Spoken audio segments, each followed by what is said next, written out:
Hey everybody, good morning. Welcome to DeHaven Family Farm. Today we're going to talk about a purchase I made that is right behind you.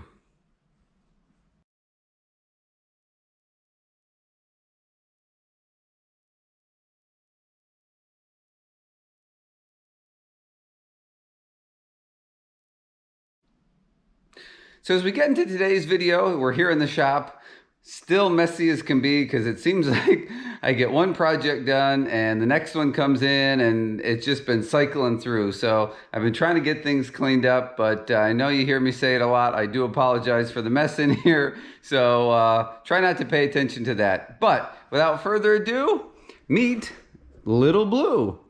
This is 2006 New Holland TC45DA.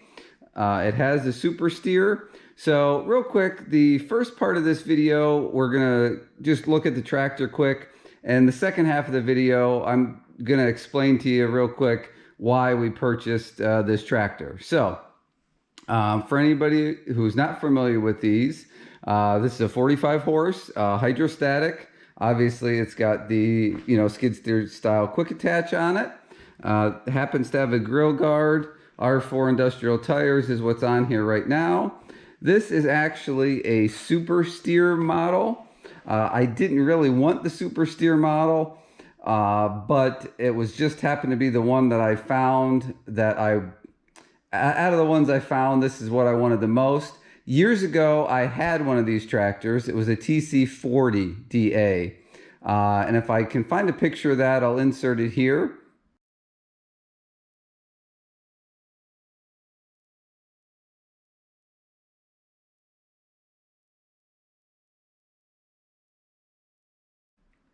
But that tractor did not have super steer. And what super steer is this axle in the front. When you turn the tires, the axle actually turns too. So you can make super sharp turns, but you have to be careful if you're loading and you have that axle turned while you're trying to dump something up high. It can kind of throw things out of balance a little bit. So I really didn't want that, but it is what it is, and there it is. So anyway, the loader comes off easy. It's the 17 LA loader. I'm not sure what the weight capacity on that is. My 40 horse that I had years ago, which I think was a 2005, looked identical to this, had the 16 LA loader on it. So it was one size smaller. So that was another advantage. I wanted the tractor that I had, the 40 horse, I always felt like it could have used just a few more horsepower. So when I was looking for one of these, I wanted to find the 45 version. So that's why we got that. And then, of course, like I said, mine had the 16 LA. This is the 17. So I think it reaches a little higher, a little more weight capacity on it. So all of that I'm happy about. Overall, the tractor's in pretty good condition. There's some really cool things about these if you're not familiar with them. We'll just take a walk around and then we'll sit up on the seat here. This particular one, like I said, it's a hydro.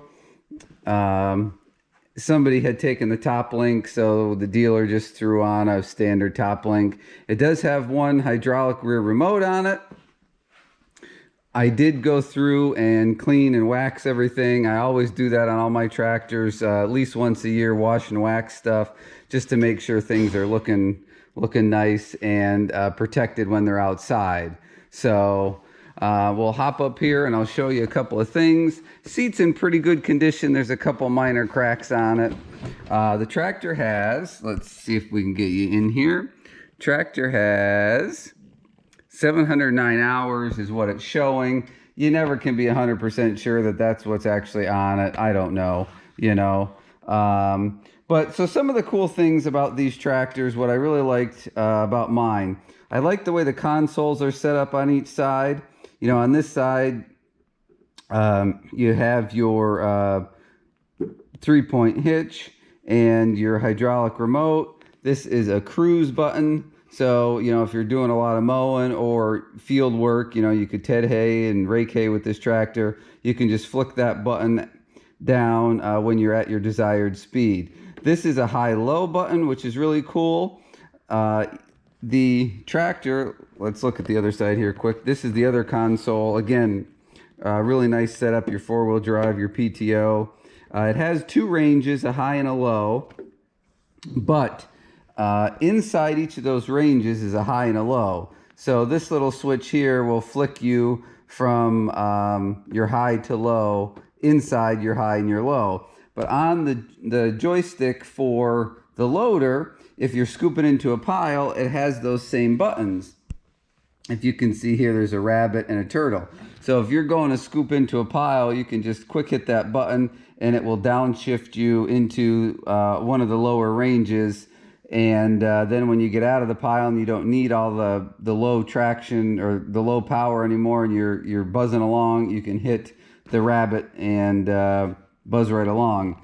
I've always enjoyed the two-pedal system. John Deere had the same thing. Kubota has one big long pedal, and to me those are kind of awkward. One thing I don't really like about the Kubota Hydros. I really like the two-pedal system because you can just set your foot down there and you rock on your heel back and forth real quick to go to each pedal. It does have a telescopic and tilt wheel. You know, here's your throttle. You've got lights and four ways. This is really nice. The cup holder isn't super practical because it's not real deep. But inside here, we have an upper tray that I've put some pins in, and the lower part of the toolbox, I don't know if you can see, there's all kinds of tools in there. I've always liked this little setup here. So that's a general overview of the tractor. Like I said, 45 horse, hydro, category 1 hitch. As you can see, you know, there's no bucket on it right now, but the way that the hood curves down, it's pretty easy to see what you're doing with the slope of the hood there. So overall, that's Little Blue. We'll finish taking you around this side just so you can kind of see what the tractor looks like. Tires are in pretty good shape. So overall, the tractor's in pretty good shape. It was definitely used. I wouldn't say it was abused. The loader pins, everything's tight on the loader. There's no extra slop or play or anything. I really haven't gotten a chance to use the tractor a whole lot because it's been in the shop here. If you see part of my mess on the floor over here, the grease guns, there's a whole bunch of filters everywhere. I changed all the filters, did a full service on everything. So that's why it's been in the shop here.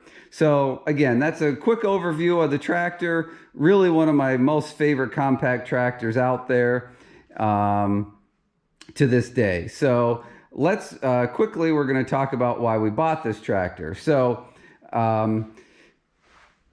for anybody who's kind of been following along or possibly watching our other channel, Little Red Farmstead, we've been doing a lot of vegetable planting this year, and we've kind of switched over back to planting in the plastic. We tried planting some seeds in the ground and doing some cultivation things, and that has been a big struggle. You know, I think there's a video on the other channel about that, and if not, there'll be one coming up soon about some of our struggles this year growing the vegetables.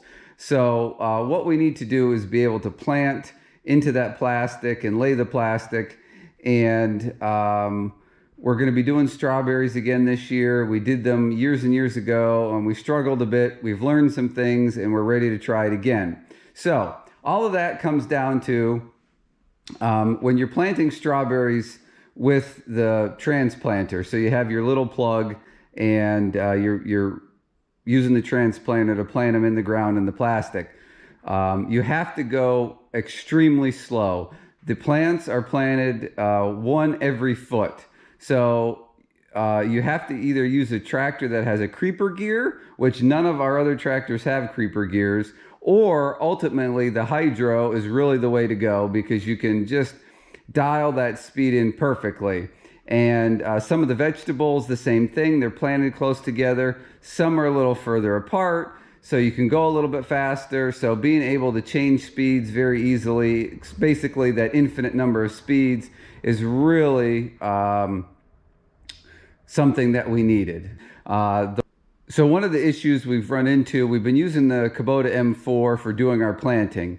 I'm not sure if that is available with a creeper gear. It might be, I don't know, but ours isn't. Ours is just a standard 12-speed transmission, and the slowest it will go at an idle is 0.6 of a mile an hour. And in the past, when we've planted, again, strawberry plants, for example, we're looking at going about 1/10 of a mile an hour to 0.2 of a mile an hour. So that is way, way too fast. So again, having the hydro, being able to do that.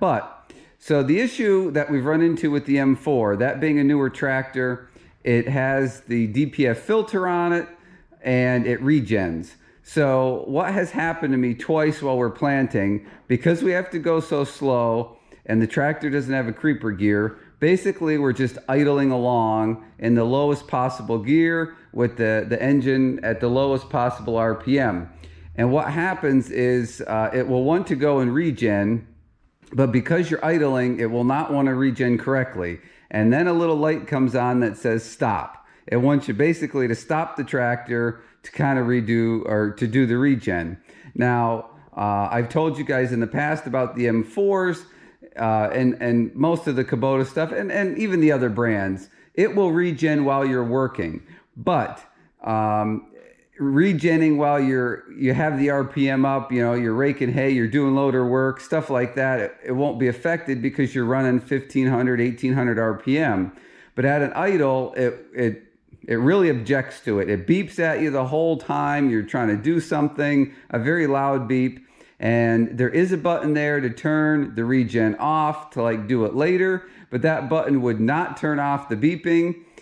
It was just an absolute nightmare. So trying to plant with that tractor with the regen was just not working between that and the speed. So that's why we opted, number one, for the older tractor, no emissions on here. Number two, it's a hydro. And one of the last main reasons looking at this tractor, as you can see, there is no cab on this tractor.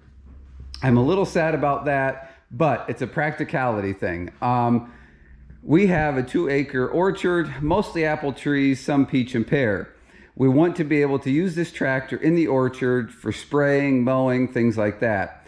And some of the trees, they're bigger rootstocks, M111s, and the trees just get bigger. And they are spaced appropriately, but that does not mean that they don't grow and encroach on each other. So a cab tractor is absolutely not practical for being in the orchard. The cab's gonna get beat up. Even if you fold the mirrors in, it just is not a good situation. So we really needed the open station for the orchard work. So those are some of the reasons that we bought this particular tractor. If you have any questions, comments, leave them down below. Be happy to answer them. Happy to hear any feedback you have. I am going to be doing a video shortly about some upgrades that we're doing to this. Again, that'll be a separate video, so stay tuned for that. Thanks for watching this video here today, guys. I'm really excited, Little Blue's here. And for those of you who follow Instagram, I sort of had a picture of it. I had a picture of two things on the back of a tractor trailer and asked people to guess which one we bought. And some people did guess correctly. So it was just kind of a little fun thing I tried to do. So I try and stay fairly interactive on Instagram. So if anybody's interested, you're welcome to find us over there, DeHaven Family Farm. Anyway, so that ends today's video. Hit that subscribe button, hit that thumbs up for me, please. Stay tuned for some other great videos. I do have some that I haven't gotten edited yet that really I think are going to be great videos to watch, very helpful. One's a New Holland 570 baler repair video, and the other one is some different landscape attachments out in the field working, showing what the different tools will do to possibly help you if you're going to buy stuff. So a lot of cool stuff coming up. Stay tuned, subscribe, thumbs up. Catch you on the next video. Thanks for watching.